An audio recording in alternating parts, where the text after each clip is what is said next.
Recently, a 40-year-old man sat in front of a camera and told the world he had ruined his life. He had no house, no savings, and no career. He spent his 20s chasing women, going to concerts, and trying to look cool on the internet. His message to anyone younger watching was urgent. Stop what you are doing right now. You are running out of time to build a real, stable life before it's too late.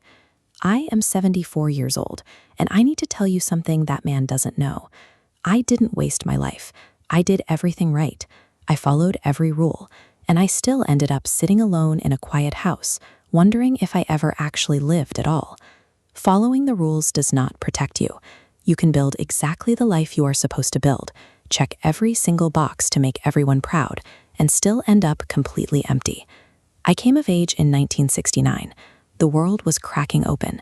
Women were out in the streets demanding things, fighting for the space to forge entirely new, independent paths. There was suddenly room for someone like me to walk through the door and become something new.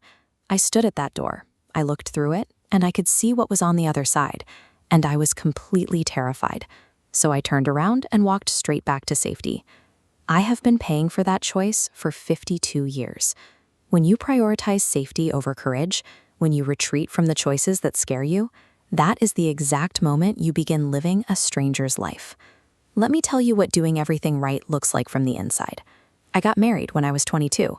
Everyone told me I was lucky, that I had landed a good one. I never asked myself if I actually loved him. I was 22. Everyone else was starting families, and I was terrified of being the weird one who wanted too much. Then came the house. Suddenly, my entire life became about that house. Keeping it clean, keeping it decorated, and making sure the lawn looked as worthy of approval as the neighbor's lawn next door. Then came the children. I love them, but raising them became everything. Every dream I ever had for myself, I simply transferred onto them. I poured every ounce of my own ambition into their success until there was none left for me. Then there was Richard's career. For 51 years, I was the backstage crew for his life. I managed the props and built the sets so he could walk out under the lights and take the applause. I spent over half a century putting everyone else's needs ahead of my own. Eventually, wanting something for myself felt foreign, like a language I used to speak but had completely forgotten. By the time I reached my 70s, I realized I hadn't been building a life. I had been building a stage, a series of backdrops for other people to perform in, while I slowly became invisible to myself. In 1973, a woman in my neighborhood named Patricia made a different choice. She rejected the marriage formula and went to law school instead.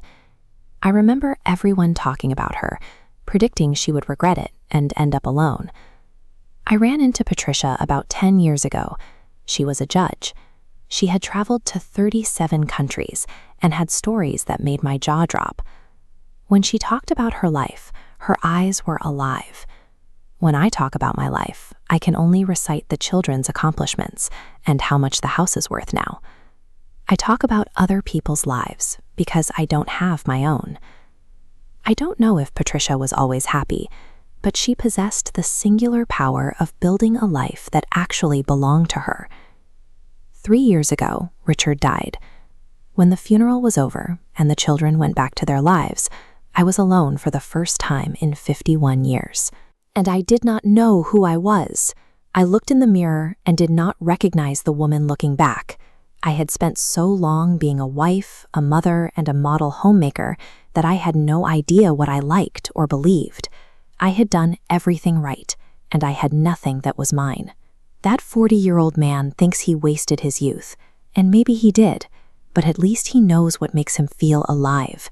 At least he has memories of feeling something, even if it was stupid or led nowhere. I have memories of doing laundry. I have memories of sitting in the bleachers at baseball games and piano recitals. I was present for everyone else's life, while my own happened somewhere off to the side where I couldn't see it. I spent 74 years being safe and careful, and now I am wondering what warmth even feels like. Succeeding at someone else's script leaves you completely hollow. You are being told there is a correct formula you can follow that leads to happiness and security. Get the degree, find the partner, buy the house. I followed every single step for 51 years, and I still ended up lost. If you walk down that road just because everyone else is walking down it, you might wake up at 74 and realize you have been living someone else's life the whole time. That man thinks 40 is the end. It isn't. You have decades left to build something and become whoever you actually are. Do not follow rules that nobody asked you to follow. Doing everything right is not enough. I would rather fail at something I chose than succeed at something I was handed. You have to make choices that scare you, because if you don't burn, even a little, you will get to the end and realize you were never really warm.